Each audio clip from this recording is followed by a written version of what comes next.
Okay, hello everyone, and welcome to our Condor program today.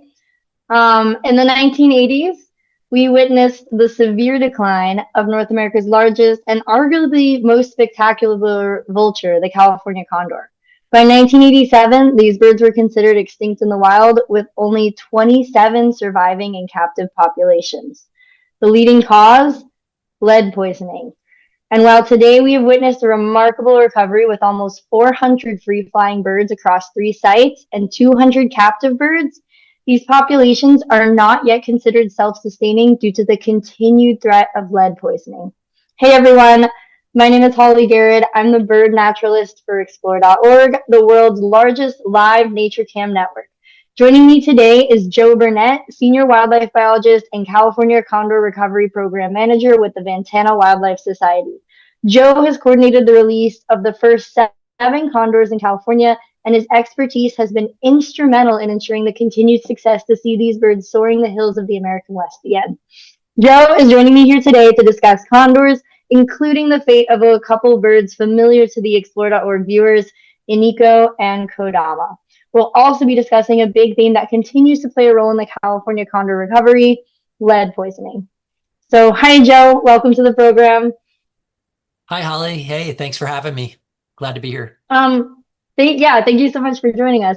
So, I'm curious to just kind of start at the beginning and just talk a little bit about how do we get here? What's a little bit of the story with the California condor recovery?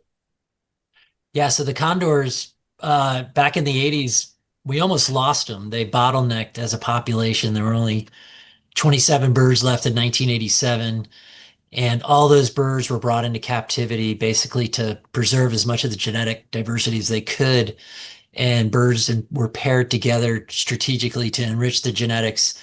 And the products of that breeding were brought back out into the field to get released, their chicks. And that's where we come in, the organization I work for, Ventana Wildlife Society. We're responsible for releasing birds back to the historic range in Central California. Wow. And so right now, how many birds are there? Yeah, right now in the world, there's, well, between Baja, Mexico, California, Arizona, and all the birds in the captive breeding centers, there's just over 600, so about 607. And roughly Wow. 200 of those are in captivity. Those are the captive breeders, the genetic stock, if you want to call it. And then out in the wild, we have over 400 spread out between Arizona, California, and Baja. And here in Central California, we monitor a population of 107 birds right now. Wow. And are there any other sites where historically California condors were, where there's ideas on where like future reintroduction efforts might take place? Yeah, really cool is like currently, so we release Southern California, Central California, the Grand Canyon in Arizona, which a lot of folks know about the Vermilion Cliffs. In a partnership with Mexico, there's a release site in northern Baja, and then the newest site, which is part of the historic range, is Northern California, which everyone's really excited about up in the and that's a partnership with Fish and Wildlife Service and Yurok Tribe, and we played a big role too in helping them get going up there. Being a coastal release site, that's a coastal release site with redwoods. We share a Wow. little similarities. Obviously, the redwoods up there are even bigger, and everything's bigger up there, so it's pretty cool to see the condors. And historically, 200 years ago, condors spanned over much of the West. As far north as British Columbia, as far south as Baja California, and as far east, to the Colorado River. So it's Wow. pretty cool to see them coming back into their old stomping grounds, so to speak. Man, that's just so cool to be able to witness. And so with the condors too, right now, is every single bird currently tagged, or how often do you see wild, hatched, untagged birds appearing? Yeah, that's a great question. All the birds we release, we have them in hand, so we can put a tag on them. Folks that watch our cams see the ID tags on the wings. And then on each wing, we try to at least have a radio transmitter. And about half the birds have Oh, in addition to the radio, have a GPS transmitter, which is kind of the newest technology that we're putting on condors. And the data is pretty mind-blowing. But the wild fledged birds that come out of the nest, we don't tag until they follow the parents back to the release site, where we typically catch them with their parents. And then that's about a year old. So Okay. so we wait till they have to leave the nest, learn how to fly with mom and dad and make it back to the release site. And that's when we take the chance to do it. And I always tell folks that we can't wait for the day when these birds are no longer wearing tags. The tags are a necessity right now, and the transmitters, so we can follow the birds, document where they go. And worst case scenarios like what happened in Kodama and Iniko, it helps us find these birds and we can determine what they died of. Which is, if you don't know what they're dying of, it's hard to manage those risks, to reduce those mortality risks. So it's one of those critical steps when you're doing a reintroduction like this, a recovery project on this scale. Yeah. Oh, yeah. That's so important. And then with these tag birds, are people who see them able to report the tag birds that they see? Yeah, and that's what's so great about the Explore cams, and with partnering with explore.org and getting them folks to see condors out in the field. We put the cameras in their nests, we put the cameras out where we manage them, like where we have a feeding site. And they become citizen scientists. Viewers all over the Oh, world, that's so whoever's cool. sitting in front of their computer can type in on the comments bar and let us know. And then Explore has folks that operate their cameras, the cam operators, and they also have report data they see and birds they see on the cams. So it's this great citizen science engagement point that it's hard to put into words, but it's been so incredible. I think that's probably been one of the biggest rewards of working with explore.org on this front, just getting more people engaged, and not just here, but globally. It's pretty wild to think about. No, that's absolutely incredible. And as someone who's done some bird banding, it's just being able to actually recite these birds that you've Hmm. tagged is just incredibly valuable. That is so cool. So I'm curious too, just to talk a little bit more about some of the importance of California condors and the importance of course, reintroducing them. What are some of the ecological roles that these birds fill? And was that like ecological niche kind of vacated when they were extinct in the wild? Yeah, another great question, because I think a lot of people are surprised to hear that condors are obligate scavengers. They're huge. They have a Mm. 10-foot wingspan. They're the largest flying North American bird. They weigh 20 pounds. If they're standing on a perch, they're about 3 feet tall. I mean, they capture your attention if you're within 100 yards of a condor, it's around. So the cool part is they are scavengers, which are in an ecosystem. They're probably some of the most important. That's probably one of the more important roles, because they eat the dead stuff, the stuff, they're not hunting, or they're not predators. They're out there doing the dirty work. You know what I mean? But it's such an important job in the ecosystem to recycle that stuff, because some of these animals are diseased or died of natural causes, and the condors can come down and other scavengers can clean them up. And what's really cool about a condor is they have this incredible digestive system. They have a really acidic, basically acidic crop gut, gastrointestinal tract that just pulverizes anything natural, like a natural occurring biohazard, like any of these really crazy diseases or E. coli's. They just get pulverized by the acidity of that condor's gut. So you immediately, as a Wow. biologist, you immediately see, wow, these guys are really important on many levels, and they benefit a lot of other animals because of that. So yeah, they're nature's cleanup crew. So they're really vital to any ecosystem around the world has scavengers, and vultures around the world are especially in trouble, not only here with condors, but there's other countries that are starting to learn how important condors are and keep controlling disease and all, not condors, but vultures in general, and controlling diseases, and just that important role they serve in the ecosystem. Yeah, and that's I've actually read a little bit too that because these birds are like they're helping eliminate some of these diseases that would otherwise be existing with just decomposing animals, that they have just a huge economic value too. Hmm. Well, and human impact, some of these countries where control of these diseases can transfer to humans, vultures keep stuff in check. So it's It's pretty interesting. Yeah, there was a recent article that came out about how vultures control diseases that actually impact humans. So it's Wow, it's pretty really? amazing. So yeah, it's just yeah, just in general, nature's scavengers are really vital to any ecosystem, whether it be the Wow, ocean or land, it's just scavengers, in either environment is are really critical, that's even though it is a incredible. very dirty job. It is a dirty It isn't for job, and everyone. When you stick and your there's head into where definitely condors stick them, it's just not for everyone. And that's why they have that bald head, that the infamous vulture bald head. Condors are no different, and it's for cleanliness, so they're able to clean up easier. They evolved to not have feathers on their heads for that dirty job, but it's an important one. oh wait, so the lack of feathers does actually help like keep them clean as well and keep Yeah, them exactly. healthier? Oh yeah, Oh much easier wow, to that clean I didn't up. realize that. So just nature just said, hey, let's just get rid of them. Yeah, it's a look. Oh, I know all about um it. channel giving it's giving condor. Um, but what are so these birds are clearly they're so important. Just they play a huge ecological role just for our own health as well. But what are some of the ongoing risks that they continue to face?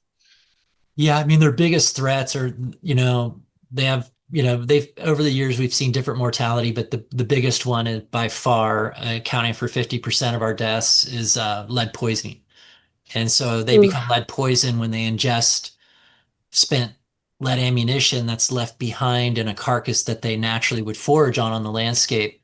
But unfortunately, those little lead fragments that are left behind in that carcass, particularly varmint type species that are being left out in the field, they're not being consumed by, they're not like game animals like a deer. Guys typically recover those from the field, but it's like these like in Central California, a lot of it's pigs. Pigs are a nuisance animal.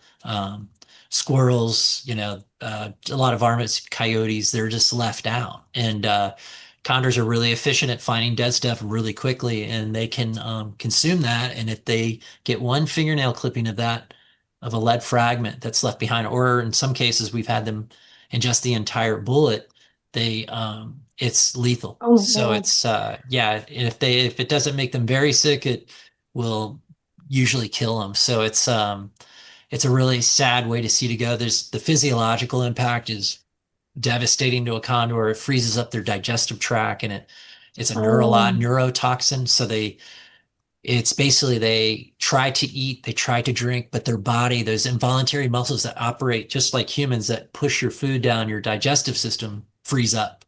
So you can oh imagine my trying, you're God. starving to death, you're trying to eat and drink, and your body won't swallow, won't take it in. So we try to get to them before they hit that point, but condors they live in a really tough hierarchy. A hierarchy, social hierarchy is kind of a pecking order is what kind of governs the flock, who mates with who's dominant. And so condors will mask any weakness, whatever it takes. They'll even mask when they're super sick, which makes it difficult for us to see when they are actually sick. Because if other birds notice they're sick, they're seen as weak and they get supplanted or Mhm.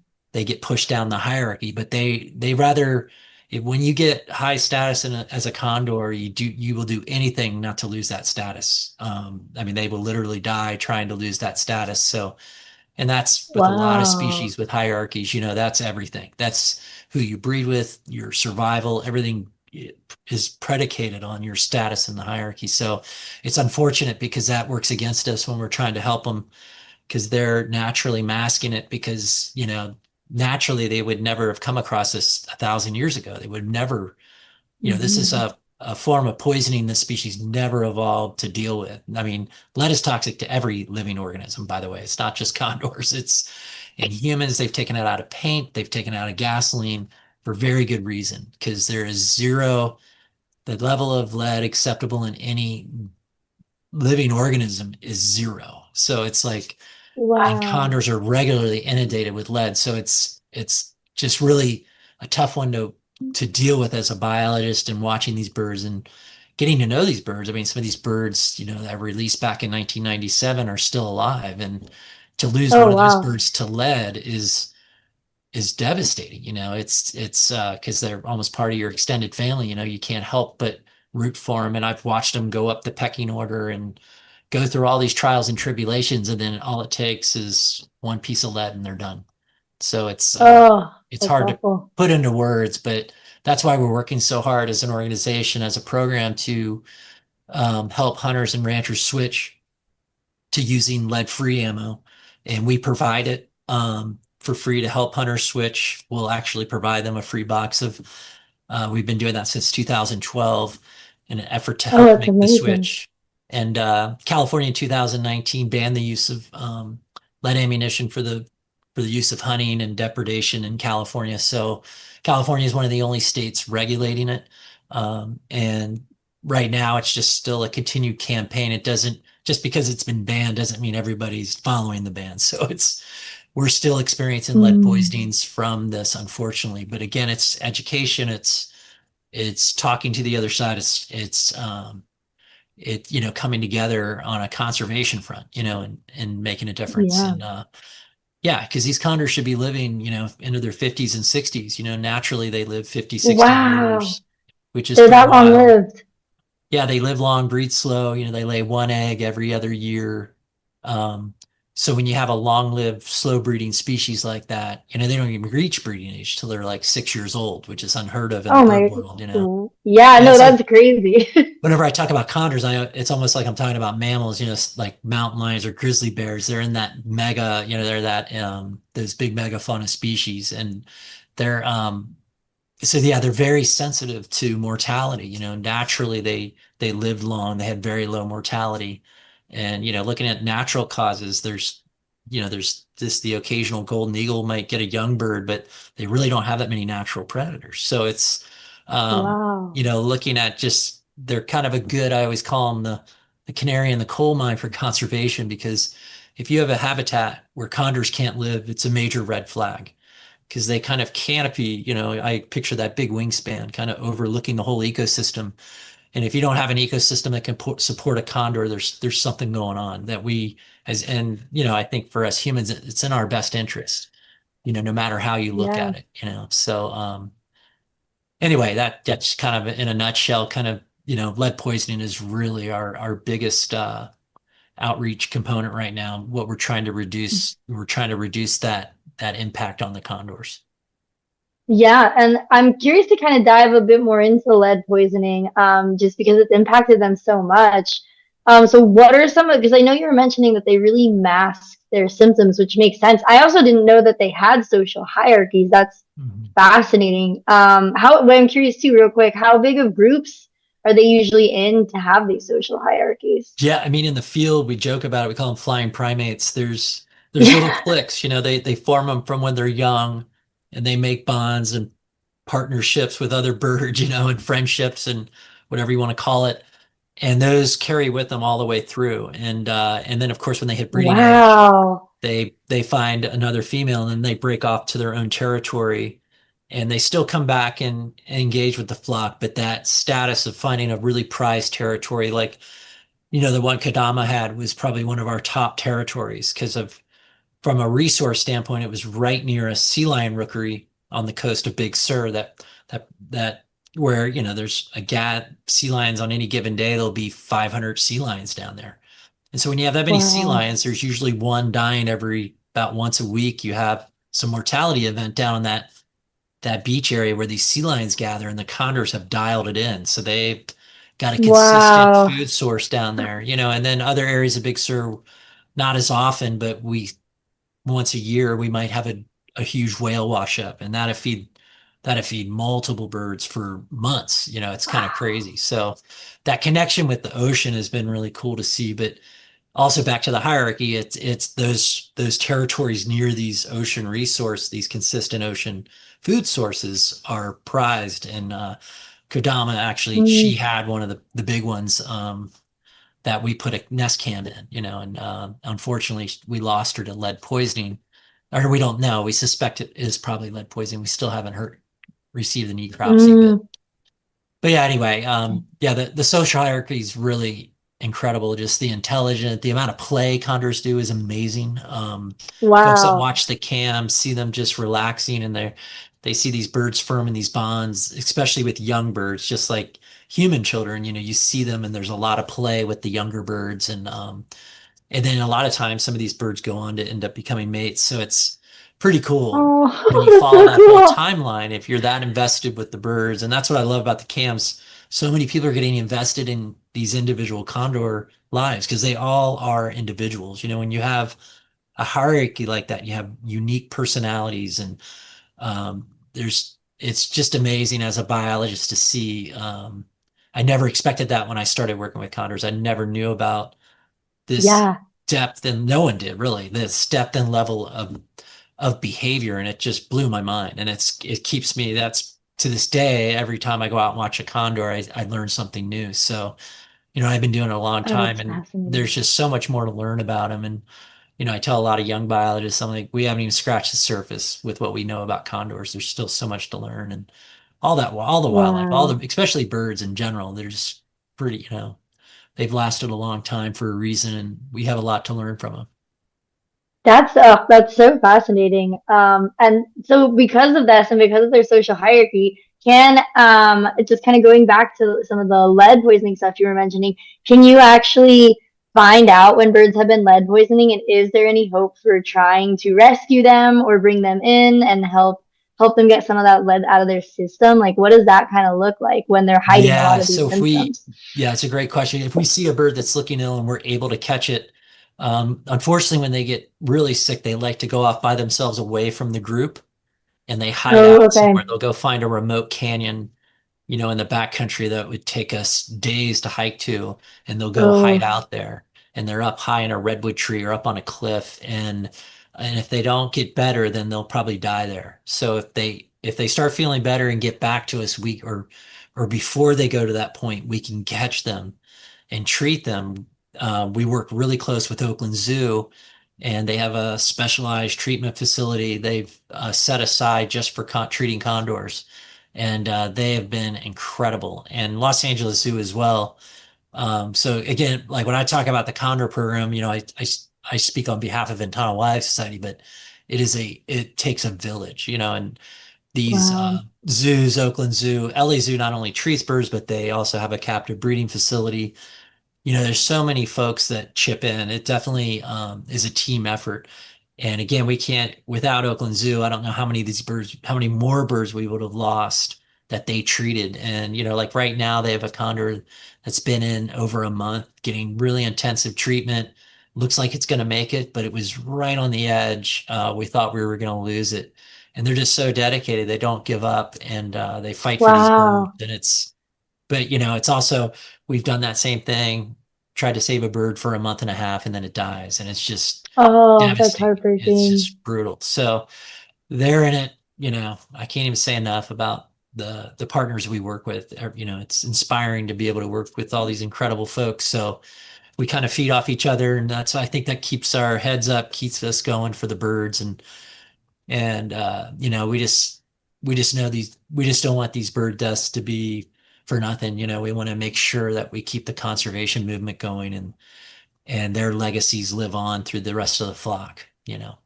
Oh, 100%. And what does it look like for a bird? Like how you get some of that lead out of their system, or what does that recovery look like? Yeah, it's a process, same one they use for humans. It's a Oh, chelation okay. therapy. Yeah, it's called chelation therapy. They inject once a day. They'll inject the bird with calcium EDTA, and it binds to the lead and helps them shed it. But the only bummer with that, I always give the comparison to like chemotherapy. It helps you get rid of the lead, but it also gets rid of stuff they need because it's not that, it takes Ooh, away calcium too. So you're trying to help the bird, but it does act, it's one of those double edge where, so the vets have to be very conservative with chelation and how they treat the birds, and they have to give them tons of fluids, and it's just it's a process. And if a bird is really really close to the brink, they've got them on feeding tubes, they've got them on full life wow. support. I mean, it's unbelievable. that some of these birds have just been so close to the brink and they brought them back. Wow, that's incredible. Yeah, so a condor right now, if they're 340, he was on the brink, and they were able to get a feeding tube and feed him manually, and then they just pulled him off the feeding tube, and pretty soon he should be coming back. And I think he's going to be at the Big Sur release pen, so he'll be on the cams. And he's been on the Oakland Zoo cam up there, but for Explorer Okay. viewers, just a heads up that he's kind of a rock star. 340. He's the dominant bird at the Pinnacles Oh, National Park, the dominant male, and yeah, he's just a great bird. And so yeah, we're excited. Anytime you have like a bird of that stature, you just bow down to them. They're just they're just on another level, you know. So yeah, we'll be honored to have them and get them back out to the wild. oh, cool. Well, hopefully we'll be able to see. We'll have to be on the lookout for 340. 340 and his dominance coming Mhm. back to the cam soon. But and speaking of a few of the birds that are well known to some of the viewers on the cams, I'm curious to talk a bit more about Iniko and number 1031 and 646 Kodama because it's thought that the probable cause for their death was likely lead poisoning as well, correct? Yeah, we're highly Uh, suspicious. Yeah, we suspect it is. We always wait for the official necropsies to come back. We ship these birds up to um, a forensics lab that's operated by U.S. Fish and Wildlife Service, and they do the official necropsies on these birds to determine the cause of death. But everything aligns with what we've seen with other. So it's unofficial, but we're as you know as the crew that that we follow these birds, we're pretty sure that it's likely more often than not it is mm. lead poisoning. So that's really unfortunate. Um, Oh, that's just heartbreaking. Could you tell yeah. us a little bit about Aniko's story? Because Aniko had a pretty incredible journey that a Yeah. lot of us were able to watch, right? Yeah, and I think, Explorer's involvement in that was huge because that was the first nest cam we had of pretty high quality inside the redwood nest. You can see the clips here, that really showed a Oh, level of detail we've never seen before. wow. And you literally watched her grow up on cam. Oh, And oh then, my and gosh. she's getting near fledging age, right around 5 months old. They fledge at 6 months, almost to the T, like Okay. give or take a Wow. week. It's kind of crazy. They all leave they'll take that first flight out of the redwood. It takes them a while to learn. They kind of bounce around. They take a while to learn how to fly, but they'll actually fledge from the tree right around 6 months. And so she was right around 5 months when the fire broke out. And it was an arson started fire, which are never good. And it was in August Oh, it was 2020 arson. at the peak of summer, like the worst time. There's never a good time for wildfire in California, but peak summer, you're asking for trouble. And that fire was only, by the way, the condor flies only a few miles away from the condor sanctuary and where this nest was located. And so we knew it wasn't good, and there wasn't much we could do for the nest. It's in a remote spot. Sending us in there was too risky at that point. Forest Service was like, you guys can't not go in there. It's just not, you guys are going to risk your lives. And so we had to wait. And, Ah. that fire, yeah, this is the last clips that the Explore cam caught. And this is our other cams up at our release site that are literally watching our release site burn down. And it was Oh my pretty wild God. it was just took the, I just remember being up that entire night and just not knowing what happened, how many birds we may have lost. We knew it was worse that it burned through at night. Condors, like a lot of animals, sleep at night. They go find a big tree and roost. And to know this fire was burning through at night was our worst case scenario. If it burned through during the Oh, day, we knew they could have flown off, but at night it wasn't good. And yeah, so that night we lost 12 condors to the fire. And oh then my God. we didn't know about Iniko yet. So we were wondering. And finally, when the fire had burned through and things had calmed down, Forest Service gave us clearance to go hike in to see how she was doing. And I'll never forget, it looked like a bomb went off, like an atomic bomb went off. And I remember walking up through the trees and redwoods are designed to withstand fire. They're naturally fire resistant. And so we could see some of the bigger trees still standing as we were walking, hiking up through the redwoods, and we're like, well, that's a good sign. And then as we got closer, we could see her cavity, and we looked in, and I couldn't see anything at first. And all of a sudden, Mm. her head pops out, and she looks out, and we're like, Oh, oh my God, she made it. And we couldn't believe, yeah, here's oh some of the my footage right here. God. And Oh, anyway, so she survives, but then we found out her dad didn't make it in the fire. Mom survived, oh, Redwood Queen survived, Kingpin died. And it was devastating. oh, And we knew immediately because he was always there. Dad was always there. And when he oh, didn't show up that first couple of days, we knew he was gone. And then Redwood Quinks, being a mom, stepped up. And as we were watching, I don't know if they have the clips here for that today, but another male, competing male from another territory saw this as an opportunity because Kingpin and oh Redwood Queen were the two no. alpha. They were the alpha male, alpha female of the flock, the patriarch and the Oh, matriarch. And so this male, wow. younger male saw an opportunity to take that territory over, came in and attacked Nico in the nest. Redwood Queen showed up. It was all caught on camera on Explorer cameras. It was unscripted. None of us had seen this behavior before in the wild with condors. We had never documented this, let alone seen it live on a camera. And he goes in and attacks Iniko and Oh my Redwood God. Queen comes in to help Iniko. They all three fall out. And meanwhile, Iniko had never flown before, never fledged. So she's now fledged by force because this bird, Ninja 729, this young male, came in and pushed her out. They crashed to the ground. Oh my After the dust God. The clears, drama. Redwood Queen runs off Ninja. We finally get the camera. We're panning the camera down to find Iniko, and she's trying to walk, and she's got this horrible limp. And we immediately go, oh no, we're going to have to rescue her. And so we contacted LA Zoo because they're set Oh, up to receive a bird. If we were like, well, let's just get Iniko into captivity, make sure she's okay, live to fight another day kind of thing. And so we did a big mission up to the nest. We recovered her, brought her down to LA Zoo. The injury ended up being superficial. It was like a bad bone bruise, not a bone break, okay. and on her Oh, leg. phew. And she fully recovered with a bunch of birds that were ready to get released.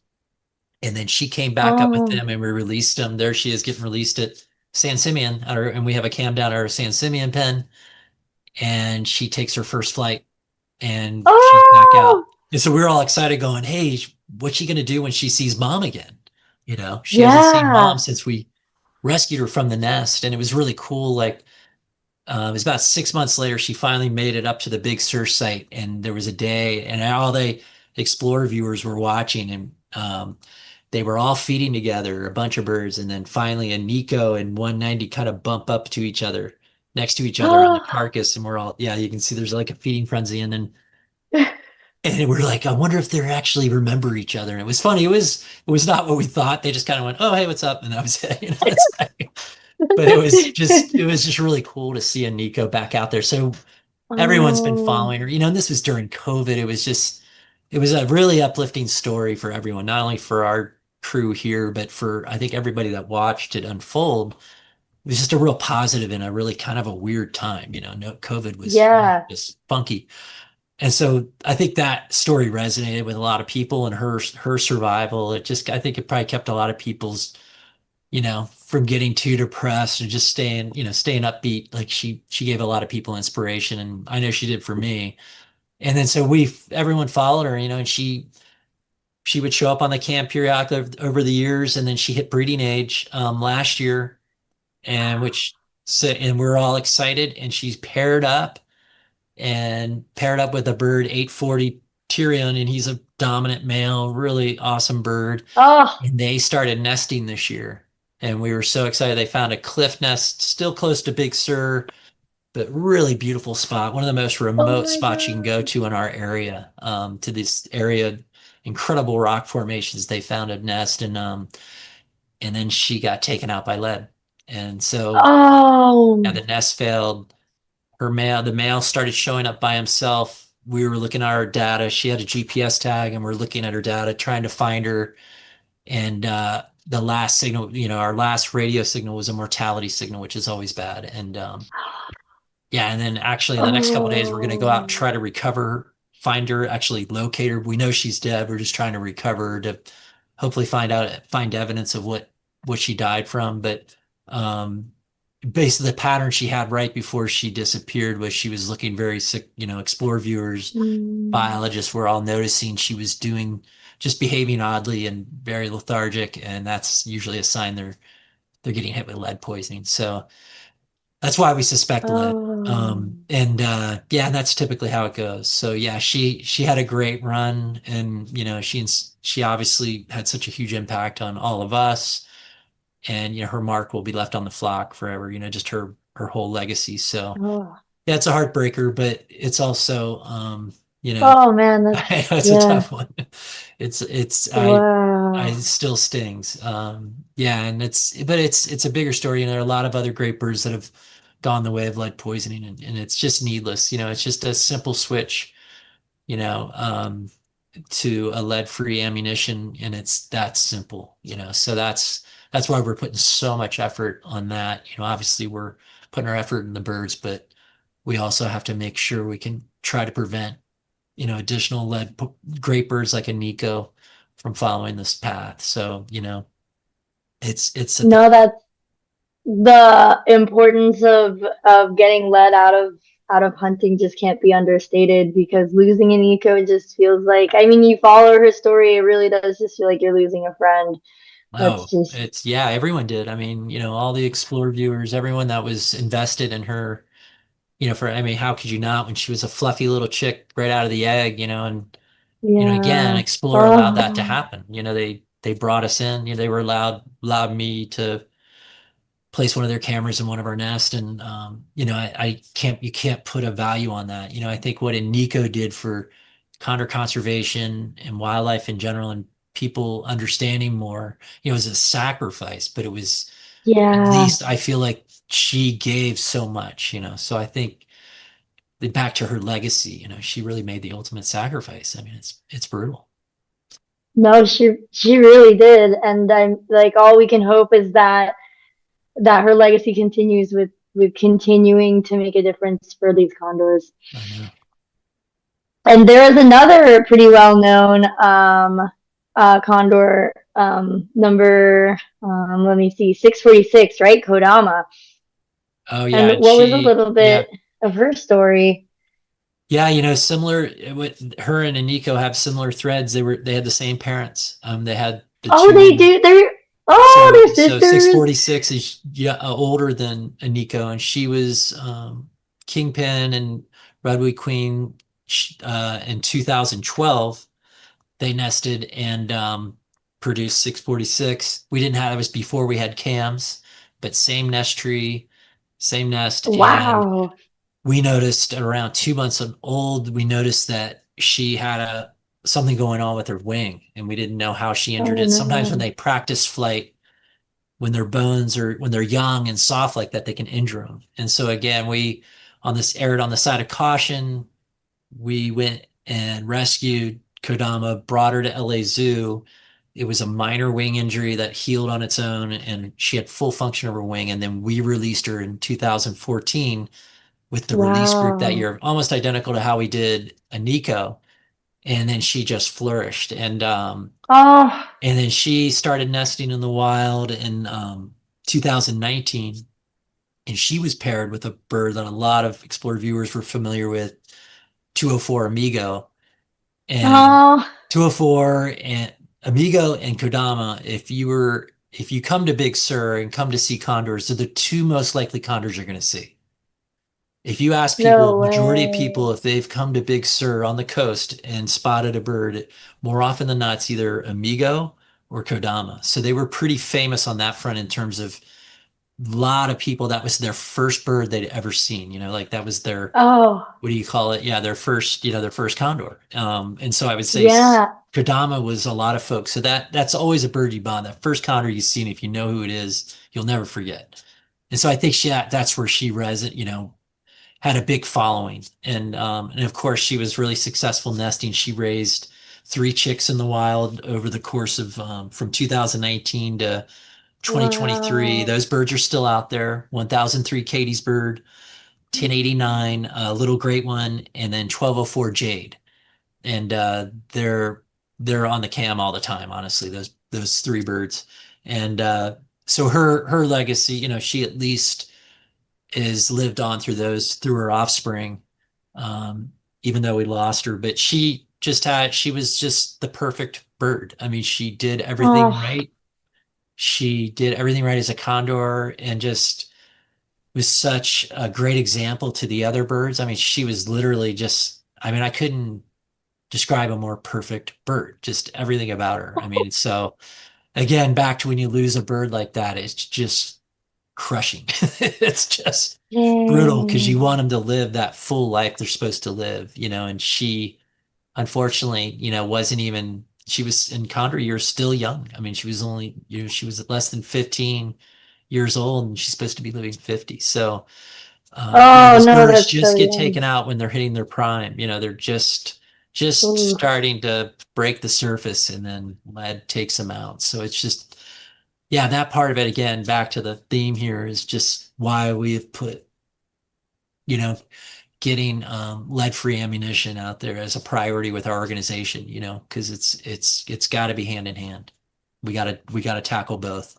Not only get the condors out there, but make it a safe place for them to inhabit.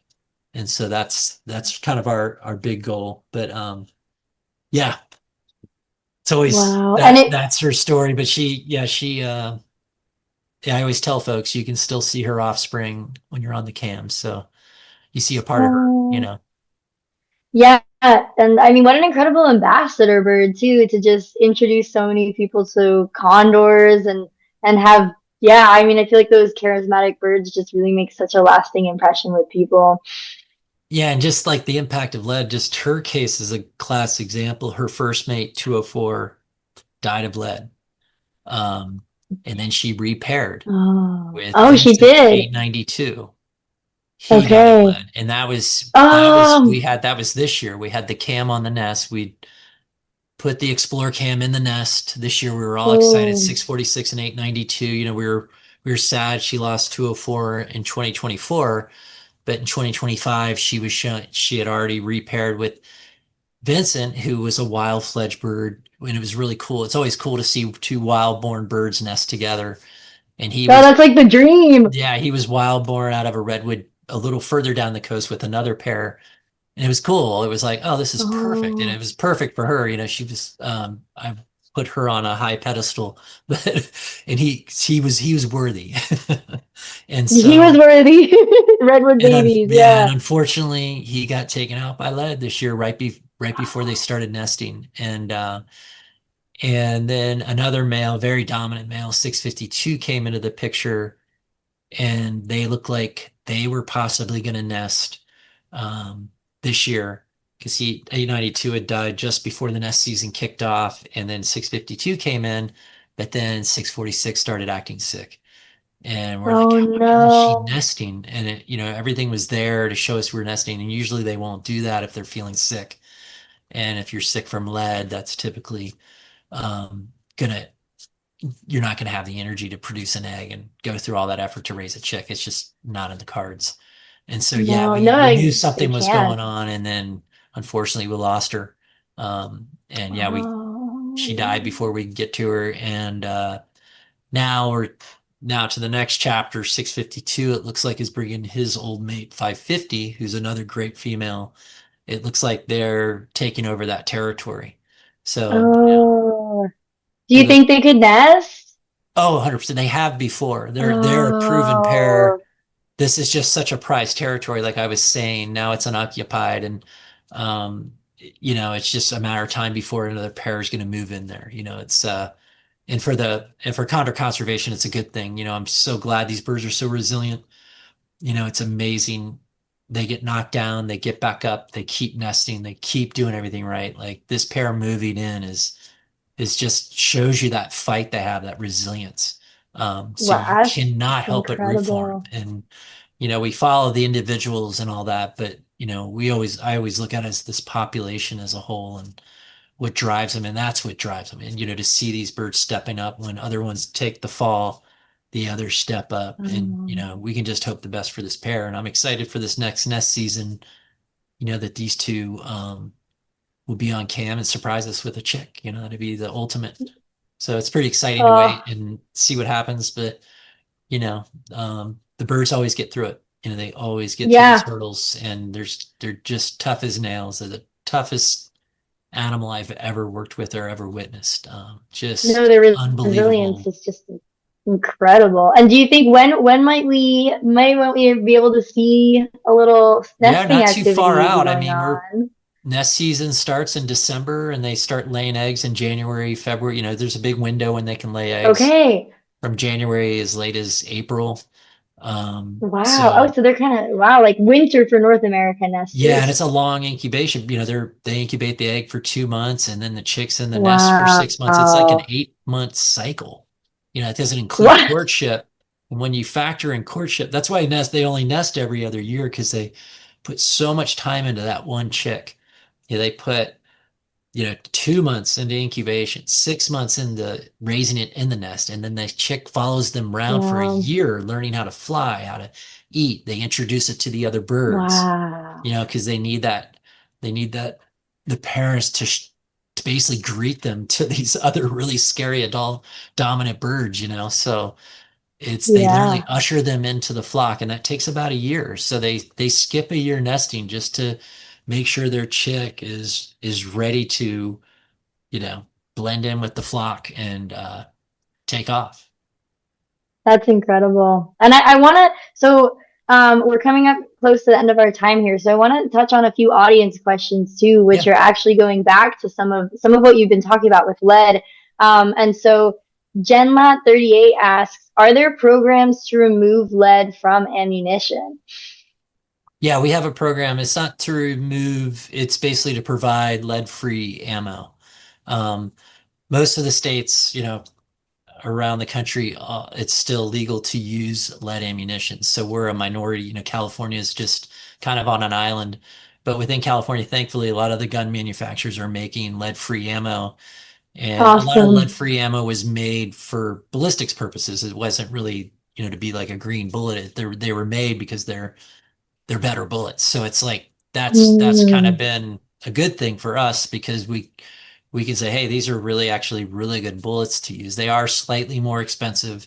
So that's why we try to fundraise and raise money to provide mhm. free bullets to folks to help them make the switch and let them try it and they can go, oh, okay, this actually works pretty well. So it's just there's a learning curve there and that's expected. But yeah, we just think, time we just got to keep putting the time in and we think we'll hit the finish line on that one. And are there any other states that have started to implement similar programs? No, no, they do No. voluntary. It's like Okay. Arizona, where the Arizona Okay. Condor flock, they do a voluntary program. And the Arizona Fish and Game actually provides either coupons for bullets or, so Oh, they can great. exchange for bullets or they actually give them free bullets and the Peregrine Fund too. So ours is the Okay, only program that amazing. just gives it flat out free, no questions asked. We just get it out there. Yeah. So we have another question.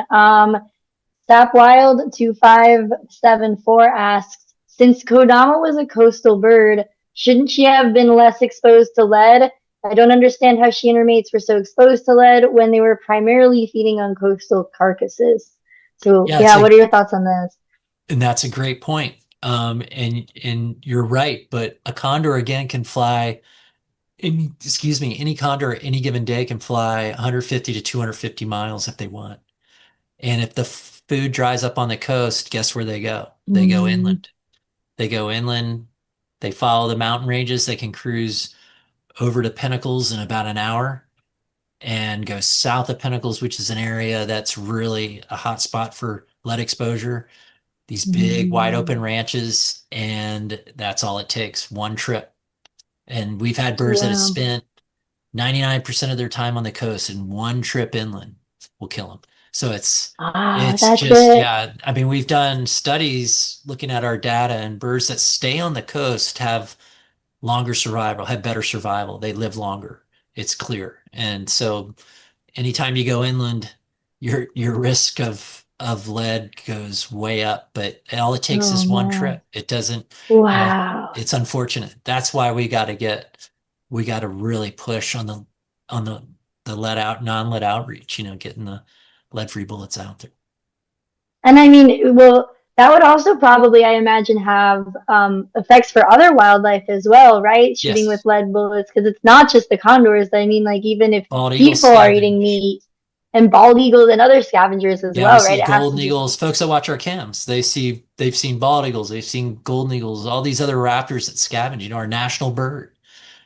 Bald eagles have yeah. been hammered by lead poisoning in other areas. You talk to raptor rehab centers around the country, and they'll tell these just heartbreaking stories of getting bald eagles in on their last legs of lead poisoning. So it's like Oh, it's just not condors; it's anything that's scavenging, and lead doesn't discriminate. Whatever eats it is going to get yeah. poisoned. It's if you're a living organism, you're going down, and so that's why it just makes sense. We regulated lead paint, lead gasoline. It Yeah. just makes sense that, and I tell, folks that I grew up hunting in rural Virginia. It was, hunting deer was a big part of my community growing up. And what I know now, I go back and share. I'm like, there's a pathway here for this lead to get in our meat, to get in the meat that you bring home to your family. If you eat the meat that you shoot, if you shoot a deer and you bring it home, you got to definitely be Yeah. questioning whether some of those fragments are making it into your diet, which isn't good, and especially if you have children. So it's like, I just think it's like, why take the risk? It's like, let's just go with the lead-free alternative, just the lead-free option, just because it's still, you still get to hunt, and hunting is good for condors. Puts food Yeah. on the landscape. It just, as long as it's not full of poison, it's like, I always remind ranchers and hunters that I said, it's great for condors. It's just we can't have them full of lead.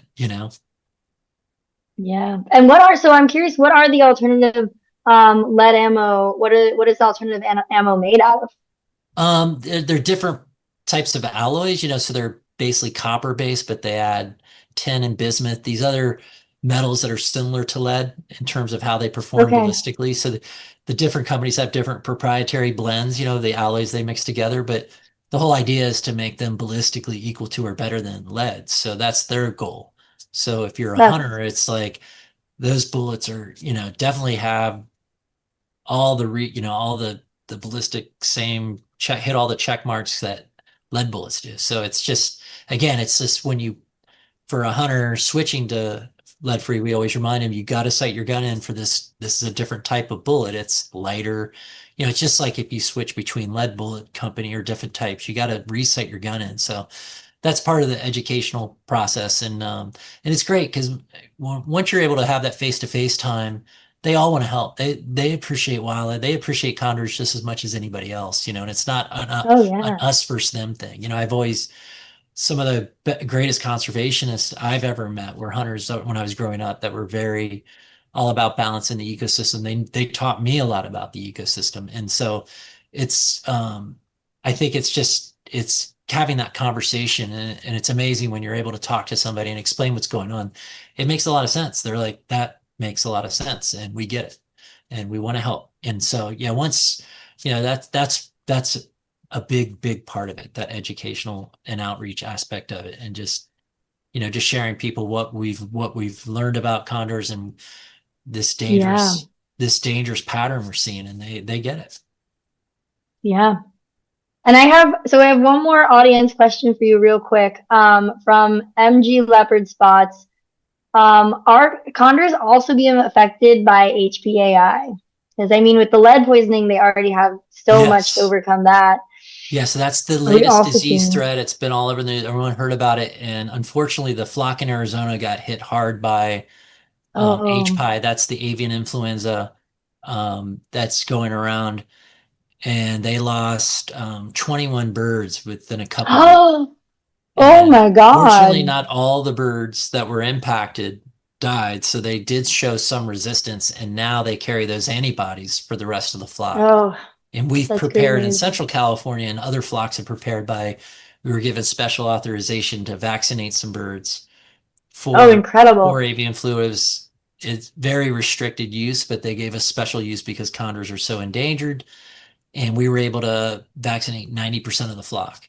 So we Wow. feel pretty good about it, but it's always evolving, and H. pylori is always getting stronger. So there's different strains popping up. So we're always on the edge of we're keeping our heads on a swivel, so to speak, not only for lead, but for these new disease threats. But we feel like condors in general are even though they got hit in Arizona, that they're pretty resilient, and they've over the course of time in their existence, they've probably been up against different disease threats and have come through. So at the end of the day, I feel a lot better about H. pylori than I do about lead, because lead is just a deal killer. There's no, there's no building up resistance to lead. You can build up a resistance to avian flu just naturally through Yeah. antibodies, just like we did, like with COVID and stuff like that, are similar. But with lead, it's always a deal killer. We're never gonna evolve to, the birds are never gonna be able to do that. That's not natural. It's just all a matter of getting it out, getting rid of Getting lead. lead out. That's right. Yeah. So to end on a bit of a happier note too, what can people do, and also what are just what's some of your hope for the future of California condors? Yeah, I mean, what the Condors have showed us is they're doing everything right. We just have to get out of their way. Early on when we first started releasing them, people told me they forgot how to be condors, and I was like, no, I don't think they did. They were condors for hundreds of thousands of years. I think they're good. We just got to get them out there and get out of their way.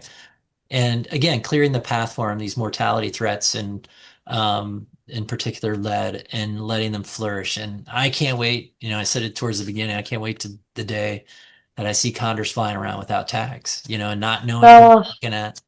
Like that's when I know we were successful. And so yeah, now it's kind of a necessary means to keep an eye on them, but really the goal is to have these birds, flying free and beautiful, and that's the way it should be, truly wild. And they're pretty darn wild right now, and we just want to get them there. We want to get them on to the finish line. And yeah, and I forgot the other part of your question, but yeah, just yeah, I'm continually inspired by these birds, and I hope everyone wow. else is. And people can help by watching the cams and writing down what they're seeing, sharing with people what they're seeing. Like, there's behaviors being shown in the cams that we're still learning about. So you might be seeing something or noticing something as a citizen science that no one's ever noticed before. So always commenting on it. And if people have seen it before, they'll tell you, they'll go, hey, actually, I saw that yesterday, and we think it's this. It's that's the cool engagement you see on Explore, that you just can't quantify how incredible that is. Just that people Yeah. teaching each other about the birds and learning with the birds. That's what we do.